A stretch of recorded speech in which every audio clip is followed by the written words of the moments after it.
Welcome to the Jamaica Funk Show. This is my co-host, Johanna Bright. Hello. And Christos. Man, tonight we're going to talk about my thoughts, guys. Like you have to give me time. We ain't thinking about you. So listen tonight, guys. We got a great show for you. We have Mr. E.J. Bassette. He's the author of Silent Cry and Practice What You Preach. So we'll have him up in the second half of the show. And then we got some questions. They're kind of comical. It's things that you don't ask people in public, but people do it. So it's kind of like an etiquette session. Or non-etiquette session. Thank you. As it were. And then we have Joe's poetry, Christos' thoughts, and KT's comments. What's up? What's your weekend like? What you been doing? Oh my goodness. You know, my daughter just gave birth to my beautiful Ruby. Yeah. Ruby Rose is in the house. And man, Congratulations. she has taken over. The house. We are all officially zombies. And it's not because she's fussy, it's just the babies require a lot of attention. And so it's like every few hours we find ourselves, each of us, taking turns with her. Because she wants to be a natural mom, and that takes a lot of time out of your day. Plus with everything else that I have to do, doing Joe's poetry online, working the website for Jamaica Funk Show, working the website for the Journals of Joe Bright. In other words, she's got a job. Right. Okay. Well, I always had one. I just have more. Well, that's all right. That's all right. So my week has been filled with things. That and writing. Because I always try to put in time for writing. And sleep. You don't do much of that. What's your week been like, Christos? My week, it was terrific. Oh, really? I'm very busy creating furs and leather coats, make people happy, especially winter time. Are you happy it's cold? Yes, well, I'm not happy it's cold. I'm happy that I make people happy, and I'm always in their thoughts. When am I going to go see Christos? I should have your money. Yeah, right. Yeah. Just for a day. I don't want to do the first thing, the making of the first. No, that's not. Well, I've had a wonderful week. I've been in Atlanta. I went to Atlanta Friday, and on Saturday my sister had a really big party. That was just really fun. It was really great party. And after that, I hung up with two of my sisters, throughout the week. Well, one left on Monday, and then I left on Tuesday, which actually I wound up getting back to Chicago on Wednesday. So, I know. But we're here. I came back to the snow and the cold. I mean, like the what is it? Arctic vortex has fell on Chicago. Yes, it has. And people, you gotta dress up. You got to dress warm because it is here. Well, if you live in the north, you're already prepared for it. Yeah. But if you're new here, well, I'm actually glad for it because it's Christmas time. And I love a white Christmas. Love a white Christmas, So, I just love Christmas. It can be white, green, brown, purple, yellow, haze. I ain't never seen none of that. So anyways, I want you guys to sit back, relax, grab that last piece of jerk chicken or whatever it is that you're eating, Red Stripe beer if you're drinking, but whatever it is, I want you to grab it, come on back, sit down, and get ready for a show enough, mama, shut your mouth reggae show. Well, I don't realize.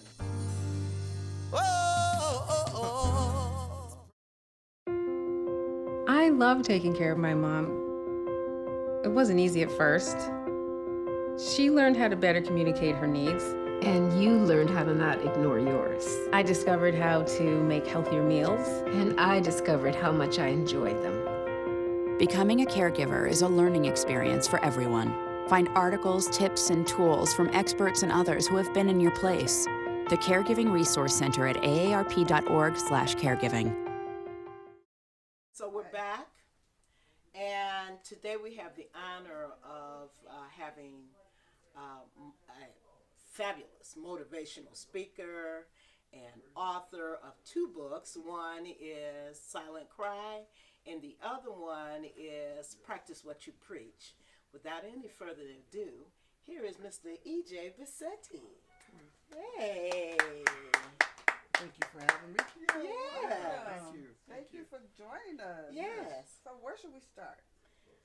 Well, first of all, so I understand you are a alumni, and I'm going to put it this way, alumni of the Ida B. Wells Housing Project? Yes, 22 years there. Oh, really? But my family actually spent, and what I wrote about in my first book was that Ida B. Wells was at one point for veterans when it was first opened. Now, which one is your first book? Silent Cry? Silent Cry. Okay. Right here. Okay, great. Which is a true story of growing up in Ida B. Wells. Okay. And then growing up in Ida B. Wells, seeing the transition, because I'm the youngest of 9. Oh, wow. So my dad moved us over there, but what most people don't realize, they think of Ida B. Wells as being notorious for violence before it closed. But one Ida B. Wells was named after a historic African American woman. Ida B. Wells. And it opened in the 40s when veterans were coming home from the Second World War. Right. And it was several things that you had to have in order to move into Ida B. Wells. One, you had to have a job, and 2, you had to be married. Oh, okay. Yeah. Didn't know that. Yeah. That's amazing. Yeah. I wonder when did that criteria change? Well, that was part of it changed when our situation changed. And what happened was during the 60s, if you remember, and I remember as a kid, we all had dads at home because we would run around to the different cars in the neighborhood because we would look. My dad always bought Chryslers. Oh, okay. My daddy was a Cadillac man. Yeah, so my buddy Ray, his dad always bought Chevys, and then my buddy Lamar dad always bought Oldsmobiles. Yeah. So we vividly would run around and look at the cars, but something started changing. I remember when the first kids start moving in, and there was no dad in the house.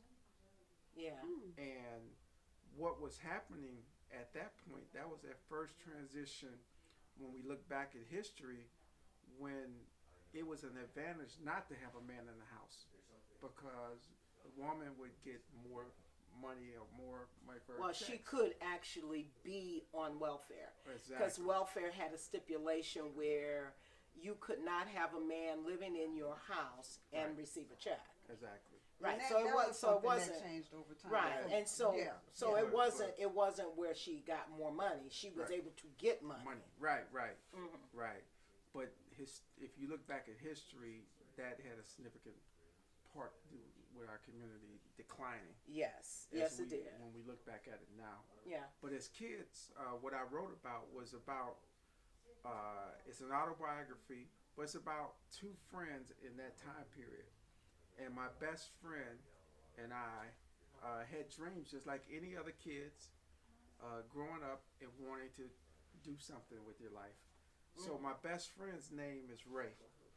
And Ray wanted to play baseball. Okay. And I wanted to play football. So it was a very simple childhood dream. And we talked about it all the time. But as we were living our lives in the environment, the conditions of the community were changing around us. So again, we went from having 2 family incomes coming in. Then we started seeing the single families coming in. And there's nothing wrong with that. But what we're doing is we're pointing out that the transition was starting to happen Yes. to more what we see yes. now. Yes. Yes. So Silent Cry took the name because as we continued to grow older and older, things in the community started taking hold of me and some of my friends. And some of the conditions when you're young, you don't understand what's going on. But as you look back and reflect, you see that they were major changes that now it's evident that those changes were almost designed to cause They were by massive, design. right, Yes, they massive, were. problems, issues Well, in our community. what happened is they took the male figure out of the household, Right.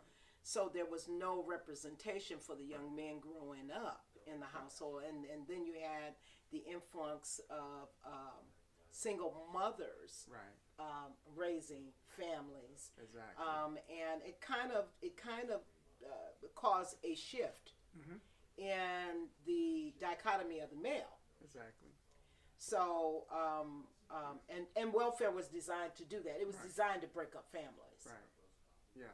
Now I had a unique thing because what we're doing, all of us, we're living our life, right? Mm-hmm. But as we're living our life, we're part of the change of life, whatever that is. We're just like now, we're in a historical period where we had our first African American president, Yes. and we lived through that. Yes. Now you mentioned you have a granddaughter, a grandson. Yeah, I have 3 granddaughters. Okay, and your youngest is how old? A week and 1 day. Okay, so she never lived to see President Obama, but she will hear about him through history. And my oldest is 8 years old, and Right. that's the only president she's ever known. Exactly. Right. So- well, and the 5-year-old, that's It's the only the only president president she's that ever they- known. ever known But as think a about black but think Right. about how history works. Yeah. It works where my parents would tell us about before Kennedy, because I remember my mom talking about when Kennedy was shot. See, I knew Kennedy. I was around when I was actually around when Dwight D. Eisenhower. Yeah. I didn't basically remember him Right. as well as Kennedy, but I really remember Kennedy because of Jackie O. Okay. And Jackie O was a fashionista. She was beautiful. One of the first president's wives that was beautiful in my day. Right. And she was stylish and very, very intelligent. Very, very smart lady. Very smart lady. Very classy. So, Kennedy was really very present in my Right. time. But I actually came in during Dwight D. Eisenhower. Okay. Right. Yeah.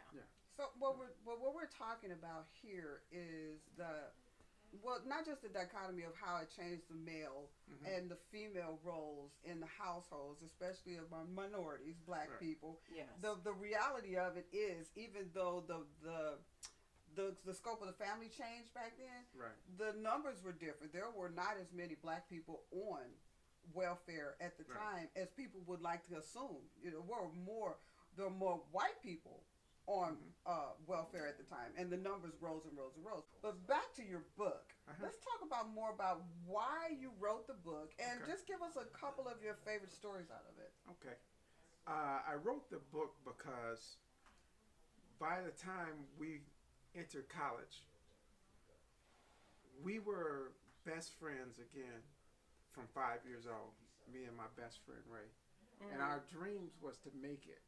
And then by the time we turned 13 and 14, the gangs, the Blackstone Rangers And the all- disciples and the all them, gangsters. right, all that was Yeah. in the community. And by the time we were in college, then that's when crack came in the 80s. Crack cocaine. Yeah, well, actually it came in as, it wasn't actually crack. They were smoking cocaine. Right. Then crack came in roughly the late 80s, early Yeah, 90s. so in Absolutely. your experience, that's when it happened when you Yeah. were in college. Right, Yeah. right. Just And coming, soon and, after. co- and coming home Yeah. Yeah. and seeing the change, seeing the neighborhood, seeing people who look like zombies, seeing people and understanding that through my life, I wanted to be successful. But along the way, I started seeing how it was affecting friends. Yeah. And so the book is about me and Ray. And Ray, unfortunately, was shot back in the neighborhood where we grew up in. Wow. So he never lived the dream, but he wanted to do one thing besides play sports when we were kids. He wanted to write a book about our lives, and he always said we would make it out of the neighborhood. And so he never had a chance to do it. So I went on, graduated from college, became a corporate sales person, and I decided to do the one thing that he said he always wanted to do, which was to write our story. So I wrote our story, and in writing our story, I had to write over 15 or 20 other people that passed away. Wow. But in the story, it's kind of like a Coolie High or Boys from the Hood, because in our journeys there's successes, but then there's failures, but then there's a lot of learning when you look back at retrospect and say, wow, this was going on at the time, but now it becomes part of history Yeah. because it's the past. And what I said in the opening of this, if I was to read it, it says go ahead, America please read the has jacket. just become aware of a social economic problem that is in its own backyard and has existed in the black community.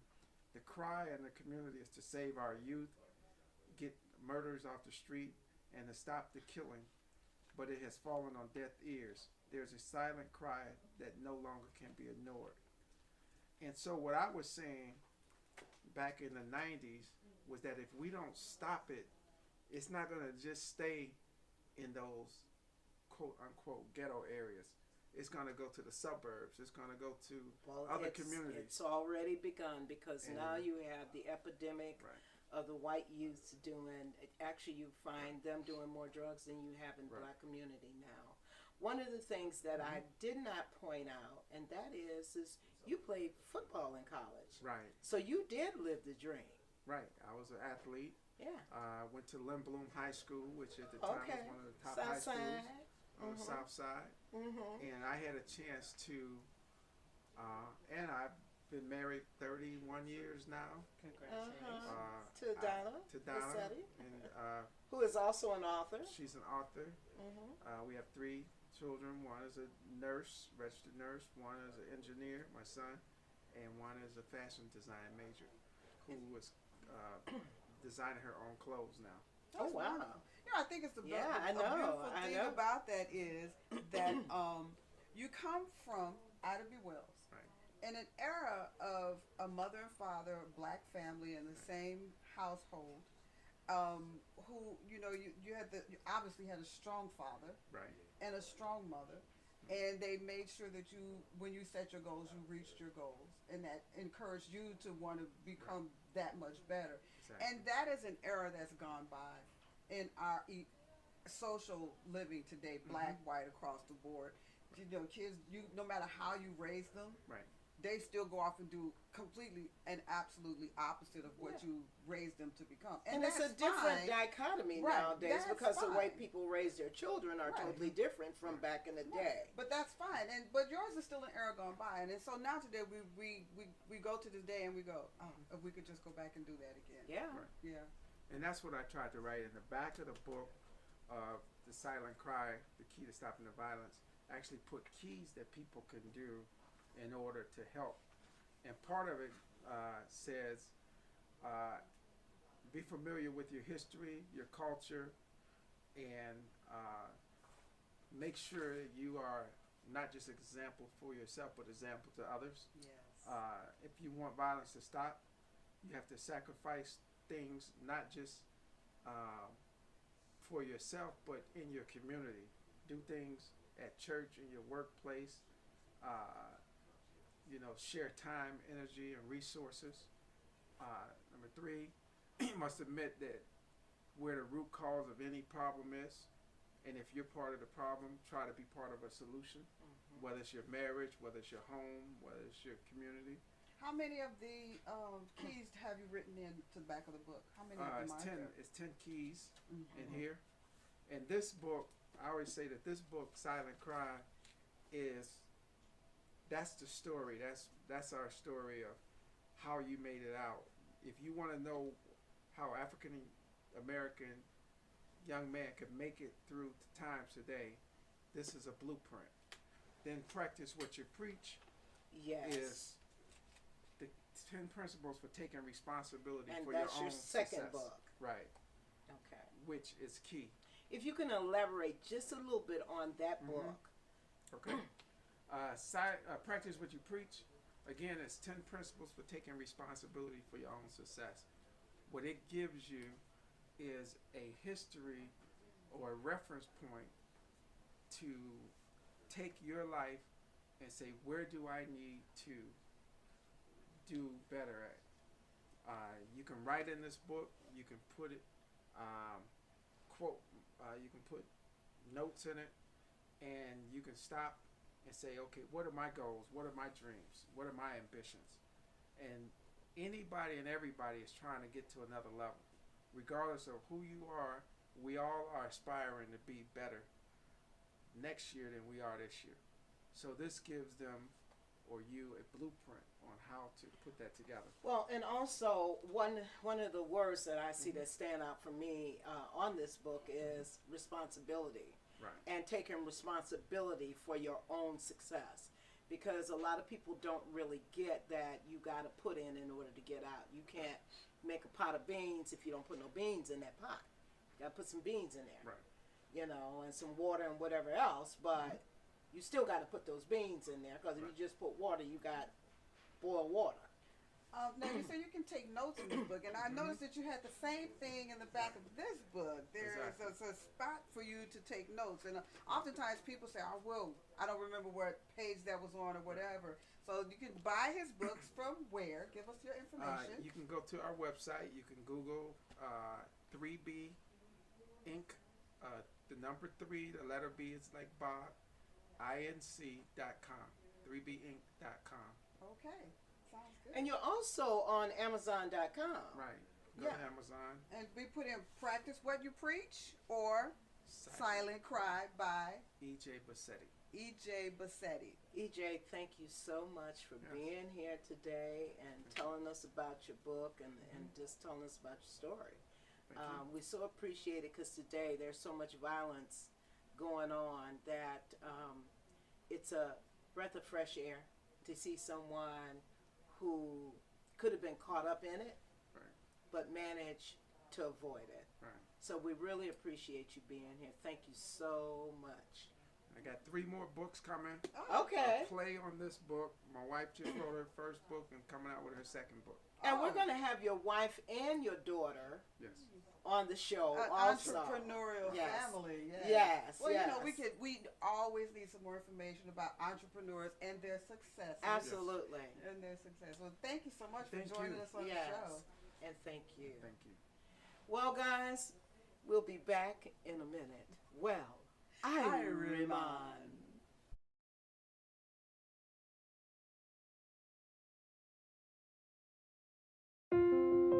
I love taking care of my mom. It wasn't easy at first. She learned how to better communicate her needs. And you learned how to not ignore yours. I discovered how to make healthier meals. And I discovered how much I enjoyed them. Becoming a caregiver is a learning experience for everyone. Find articles, tips, and tools from experts and others who have been in your place. The Caregiving Resource Center at aarp.org/caregiving. Today I came up with a bunch of questions because I have this one particular niece, and she can be really rather annoying, excruciating annoying. In a good way or bad way? I think it's a bad way, but you know, that's up to I the. can't wait to start talking. It's up to the beholder. Okay. But you know, my issue is some people have a tendency to ask people questions that they should not ask. Oh, yeah. Okay, Yeah, and yeah, so yeah. Okay. what I did is I took the liberty to come up with a bunch of questions that people should not be asking people in public, in private. I don't care. If it's not your business, it's not your business. No matter who it is, huh? The first question, we got 19 questions. I don't know if we're gonna do them all, but we're gonna get through them. This is whether you're with friends or strangers. Absolutely. So Christos, since you want to start, go for it. He says, what kind of panties do you wear today? Oh, he just went straight through the list, people. Damn! That's a good one. I I like that But one. hold on, before No, wait a minute. It didn't say what kind of panties do you wear. It It does say says, something about wait panties. a minute. It says, girl, do you have panties on? So that's two questions. but That's two things you really don't want to say out loud. Right. And you don't want to ask nobody that in Inappropriate. public. You know, if anything, you whisper and you better be good friends of them, but don't ask no strangers. if I ask, I would love to know what the color is. I love the color. Christoph would definitely ask. But you know what? I want to say this. Uh-huh. You go on Instagram today, and most of the women there, they promoting the rear end, they shake it. What is the shaking? I know, but what is? But see, now I have a question. I have one of those questions, Yes. okay? Yes. Take one off. It's number 12. It says, are you wearing butt pads? What is I that? don't need none. Because nowadays, you find a lot of women who don't have butts by either go to the doctor and have butt surgery, have implants added to their behind so that they can have a bigger butt, or you a find rounder one. Matter of fact, we were looking at a commercial. Remember, we were looking at a commercial of they got these new pants out that has the butt in it. You know what? I know I'm your Remember? sister like that. Yeah, But I don't we was remember watching we that was with looking you. at we was Yeah, looking what at you that looking at? online. We was looking at it online a couple of weeks ago. Anyways, and we were here when we were looking at it. I don't remember looking at Well, nobody's butt pants. I but- can live No, with that was a commercial for butt pants. I can live with the butt pads, whatever you call it. But Can you really? Any- Let's be real about this. what? You looking at some woman and she's fine. She's everything you ever I mean, thought she's a woman bam, should look bam, like. bam. And then the door closes and the clothes come off. And all of a sudden, she's like that. But why women? Hold on though. She Why can leave a women? skid mark without even moving. Why women want to fake themselves? I mean, don't they know it's gonna show someday that they're not who they are? Well, it How depends come on they how want a egotistical real the man man is. and they are fake themselves? How can you a man really touch fake boobs or fake or it's silicone, whatever the hell it is? It's I just disgusting. want you to, And if here you or there, know it, the key it's word, disgusting. if you know it. I don't care if know you're it. small or big, just be natural. You know You what? can't Well, be It's a naked. wonderful thing to say, but it's see, you're not, everybody's and decision. you're not It's the everybody's only man decision. on the planet. Trust there are me. other men who really like that look because it makes them look good, even though they Right. The really fake? ain't got it. Right. Who wants fake? There are some men out there. Obviously, Trust you me. don't, so You're there not we one, are. but there are a lot of There them. are a lot of men who And they're fake So people. wait a minute, wait a No, minute. that's So not- let's get to the next question. I ain't gonna spend an hour on How about butt this one? pads. All right. How about this one? Number Okay. 17. Okay. Okay. Damn, your thing is the size of my pinky. You don't. That's a lot of look. You know, Wait a minute. First of all, you ain't got no business telling nobody that they thing is the size of my pinky. In Number public. one. In public, even in private. So, and besides that, women never tell a man put it deeper. Put it deeper. I don't know Right. about him. Go You know, that's deeper. so personal. Women, women. Deeper. No, hold on, hold on. Deeper. Never ask a man. Never tell your man to put it in deeper. Yes, you better But you tell know your why? man Let me something. answer why though. No, you better tell him, because if he don't and he gets there before you do, it ain't nobody's fault but your own. Okay, go so to the let's next go on to the one. next one. Who did you vote for? I have disowned people, you hear me? Because it's to me, it's like, I didn't like any of the candidates. Thank But you. to outright have somebody you know as your friend, to align themselves with somebody that, and you're listening to them, but they can do this and they can do that. Yeah, but once you take away all the despicable stuff, sure, maybe I'll listen. But I don't want somebody despicable, deplorable, should be arrested, go to jail, have defrauded me. Sticking his hand up women's dresses. Has defrauded Right. the poor. Okay, Right. and as well as the other candidates. And quite frankly, who did you vote for? That's a bygone question. And another thing, there was a guy, a white guy, driving down the west side not long ago, right after the election. And these black guys ran up to his car, asked him who did he vote for. He said the D word.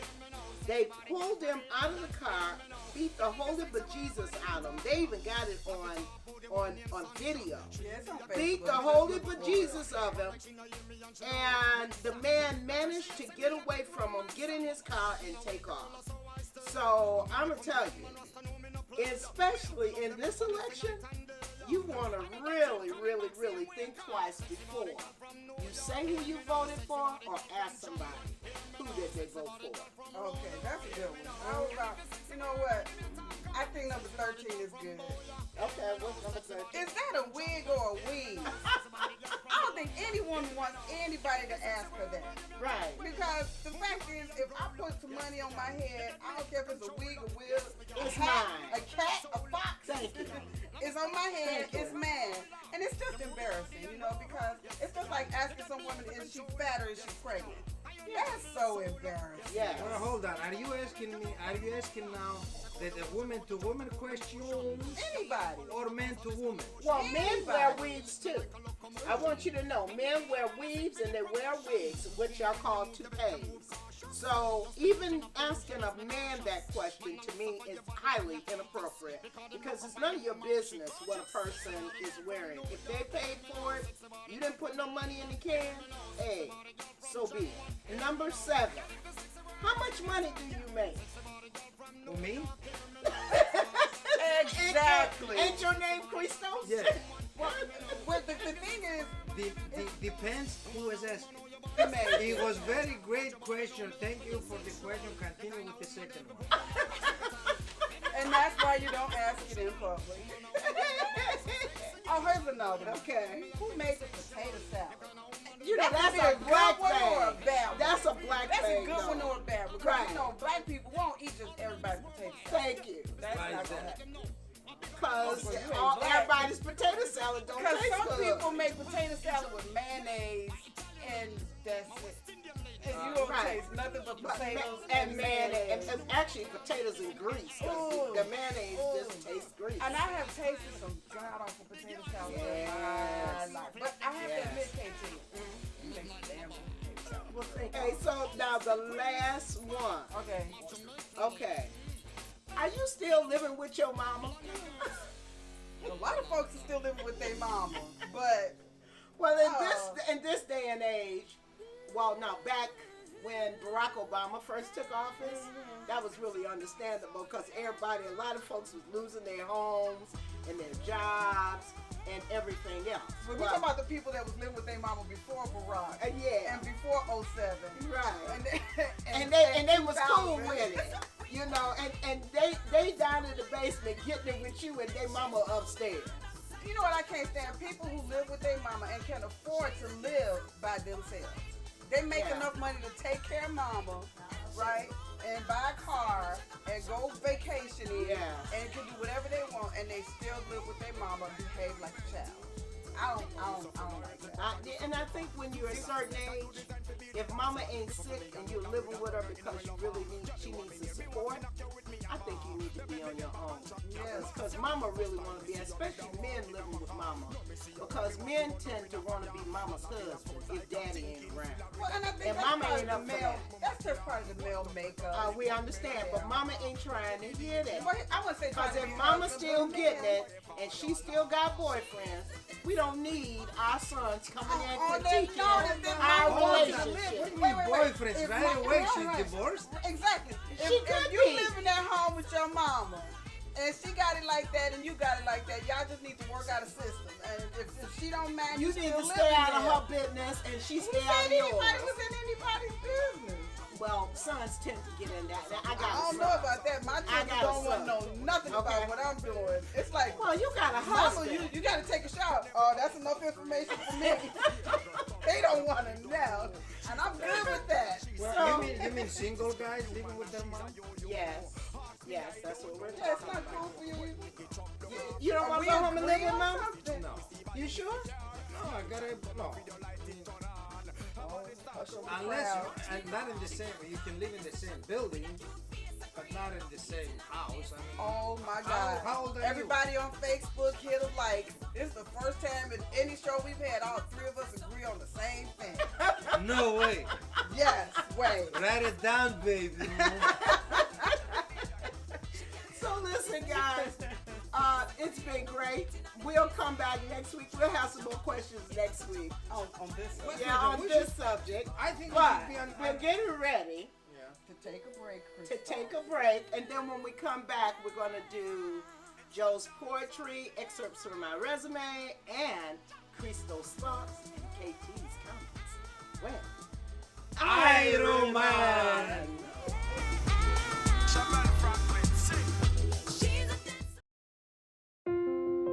I love taking care of my mom. It wasn't easy at first. She learned how to better communicate her needs. And you learned how to not ignore yours. I discovered how to make healthier meals. And I discovered how much I enjoyed them. Becoming a caregiver is a learning experience for everyone. Find articles, tips, and tools from experts and others who have been in your place. The Caregiving Resource Center at aarp.org/caregiving. Welcome back, guys. Okay. Yeah, I know. Yeah. But anyways, we've been having fun here tonight. It's just been a great night. But without any further ado, we're going to get some poetry from Johanna. Joe's poetry, excerpts from my resume. Take it away, Joe. Thank you. So tonight I picked out from the Journals of Joe Bright.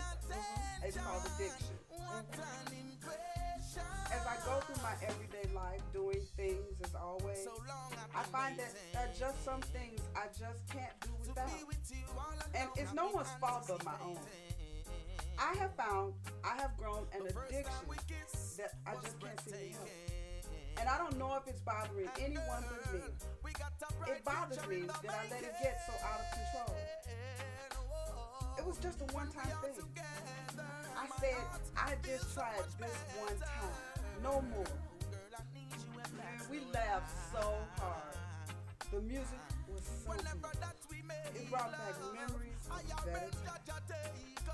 When things seemed simple. And maybe because I was young. The things that made me stressed in weren't stressful. Oh, the drama of the young generation. So I told the little. But then, I got old. The drama changed. And oh, how I wish for the drama of my youth. I needed it out. With some relief, some time to work things out. But I had no time. Time was no longer on my side. It was no longer my friend, and my enemies were closing in. I just needed a break. Don't we all? A break from all this monotony in life.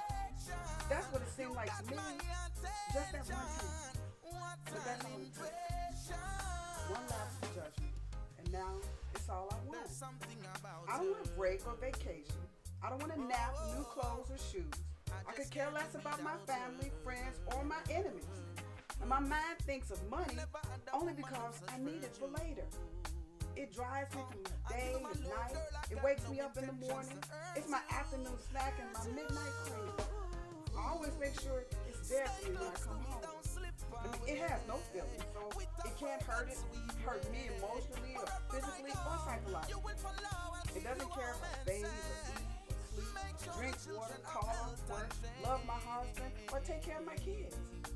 It has no desire at all to see me excel. It doesn't have any expectations for me whatsoever. It doesn't care if I run out of money or lose my job, or if my family and friends die or shun me.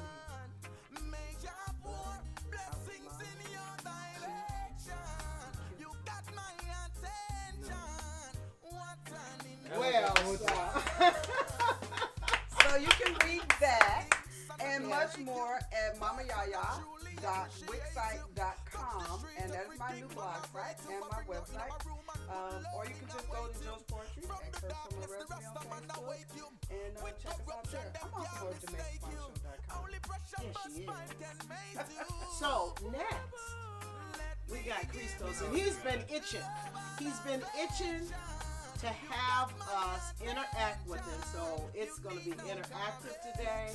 Because he really wants us to be passionate. He really wants to be passionate. I don't have a However, I'd like to make a disclaimer. Christos Christo's thoughts is Christo's thoughts. They are not the thoughts of the show. They are not my thoughts. They are not Joe's thoughts, but they are Christo's thoughts. So, having said that, without any further ado, take it away, Christos. I wanted to say three things in my thoughts today. One of them is a joke. But before I go into the joke, what is the deal with women today? What I mean is, they go on this Instagram thing, whatever it's called. They put the rear end in the camera. They shake it up and down. And what, are they trying to show their sex? Can Can I tell you what that is? What is that? That's called a dance called twerk. It is called twerking. And that's why they put their butt up in the camera and they shake it up and down. They make it clap. Because that's the name of the dance. And it's not twerk. My question is, when you do that, you're degrading yourself. What is that got to do finding another man 10,000 miles away, looking at the cold screen phone or computer that he sits in? What does that do to you or to him? Human beings are meant to touch and feel and be a part of community and be together. What is a guy looking at the cold camera and you 2,000 miles away? What is it good to anybody showing your butt and or your breast or your bikinis? Come on, you want to find a man, go out and find them. You're not going to find them in the cold screens of computers. It's free porn, boy. It's voyeurism at its best. At best. You know, so, but what are the other two? What are the other two thoughts? The other two thoughts is, one is a joke. Anyway, it's not a thought. My second thought is this. Women are always right. Let's hear that again. Women are always right. Always right. Okay, but there is the big but. Doing the butts again. With the big T in the. But when a man says to the wife, "Sweetheart, you're right," is he right or wrong? Well, I think the reason why a man automatic, some men, not all men, but why some men automatically agree with their woman is basically because he avoids an argument. He avoids drama.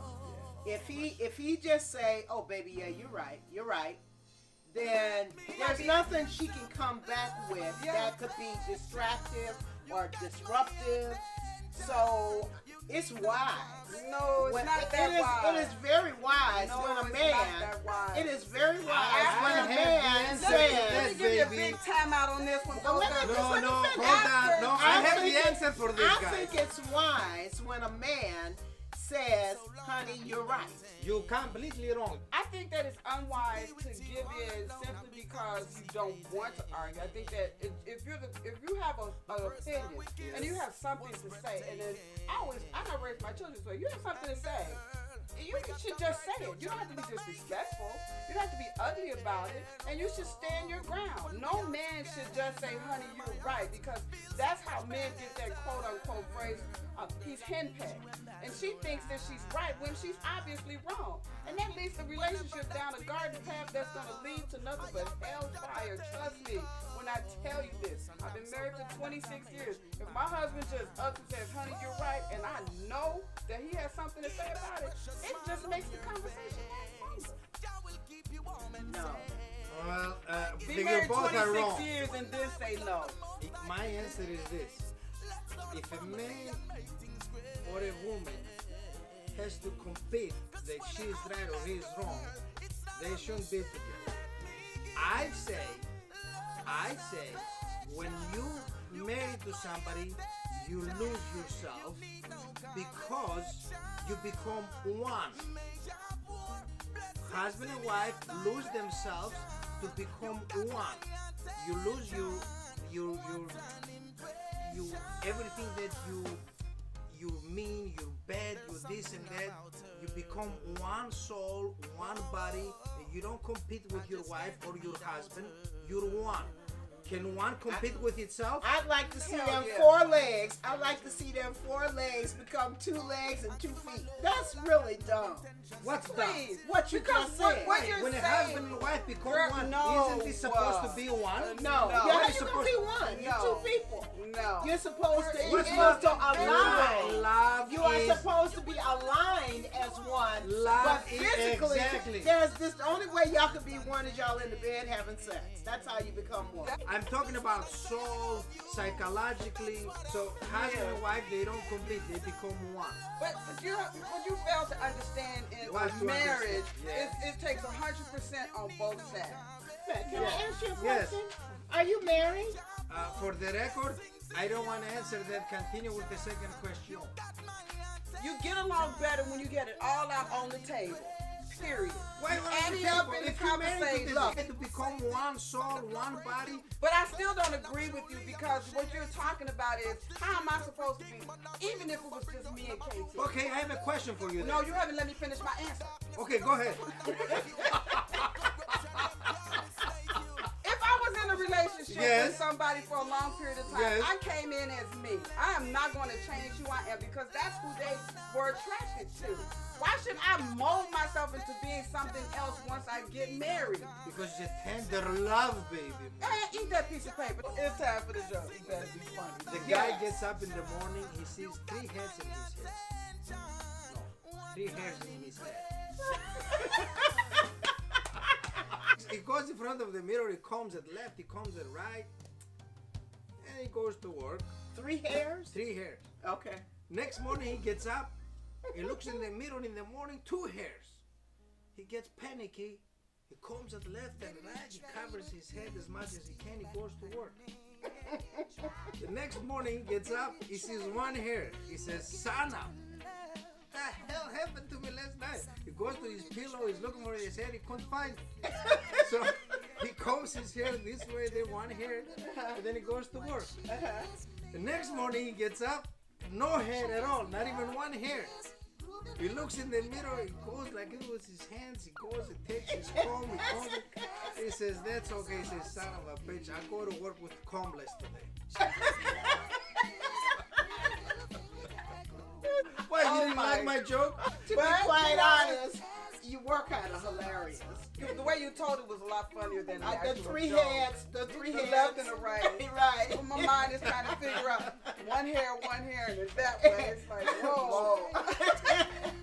It's a little scary. You got 3 hairs and you combing all 3 of them left and 3 of them right and then parting them down the middle. Because you got That 1 sounds like that way and this. 2 over there. You just get a marker. Right. Or why don't you just put a little paint on your head, you know, and make it look like you got They got hair. that in the can. Men Yeah, have that in the spray. can. Men, they did. Remember that commercial? Men have that spray hair in the can. Spray that ball And they down? still do it now. Oh my God! Really? Oh Yeah. ooh. Okay. It's time for KT's comments. Is it already? Yeah, well, my comments is back on the things that you just don't say to people in public or sometimes even in private. So, when you tell somebody, you look fat in that outfit. First of all, people have a hard time dealing with the way they look to begin with when they get up and put something on and it don't fit. So for them to come out in public and somebody to tell them they look fat in that outfit and have they gained some weight, that's fighting words. That'll make a woman want to turn around and slap the holy slop out of you or run in the opposite direction to get the heck away from you. So please, whatever y'all do out there, stop telling people you look fat in that outfit. Because that really doesn't matter. Okay? If they put that outfit on and wore it, turn your head and laugh and keep on going. Just don't lie and tell them they look good. And the other thing, how much money you make. You don't ask nobody how much money they make. Hell, your butt can't spend it. You cannot spend their money unless they give you their money. Okay? It ain't going into your bank account. It's going into theirs. So whether or not if they made 5 cents, $5 or $500? It ain't your business. And lastly, you know, we have these grab bags at Christmas time. And people go in and they have a set amount of money that they supposed to spend on the gift. Usually it's around $25, $30. Listen, if somebody give you a gift because they had your name in the grab bag, don't walk up to them and say how much this gift costs. Because, first of all, if it's supposed to cost $30, they're going to say $30, number one. And number two, it's a gift. And a gift is to be appreciated, not to be critiqued. If you don't like the gift, do what most folks do. Re-gift it the following Christmas. And you can give it right back to them, just in case you get their name in a grab bag next year. So, if you want to read more about these questions, because I find them a lot hilarious, just go to JamaicaFunkShow.com. Well, next week we are going to have Halima Muhammad Ali, granddaughter of the Honorable Elijah Muhammad of the Nation of Islam. She is going to have a second part of her interview, and she's going to elaborate on the current climate of the Muslims today. Also, Christos, you have a guest next week, don't you? Yes, Alicia Strauer. She's ethics against drugs. Real quick, once I bought somebody a present, you know how they say, you buy him a present, the present what it counts, nothing else. So I went out, the effort that you put in to buy the present and bring it home and blah, blah, blah, blah. I took the present home. She looks at it like, what the hell is that? I said, what happened to the effort that I put in? She threw the present on my head. I'm like, I thought the thought that I thought of you to bring you the present. What was it? What'd you bring? A hammer? I brought a nice glass shoe. Because every woman wants a glass shoe. Yeah, I want a glass shoe. Don't you want a glass No, shoe? it's a glass shoe with a thing inside that you take the soap out. I've always wanted a glass shoe with the soap in it. Thank you guys for being here. We so appreciate you. Keep warm, because it's cold as a big dog outside here in Chicago. And when it ain't cold, it's going to be snowing. So put your boots on and wrap up tight so you can keep warm. And until next week, Thursday, JamaicaFunkShow.com. We will see you next week. Where?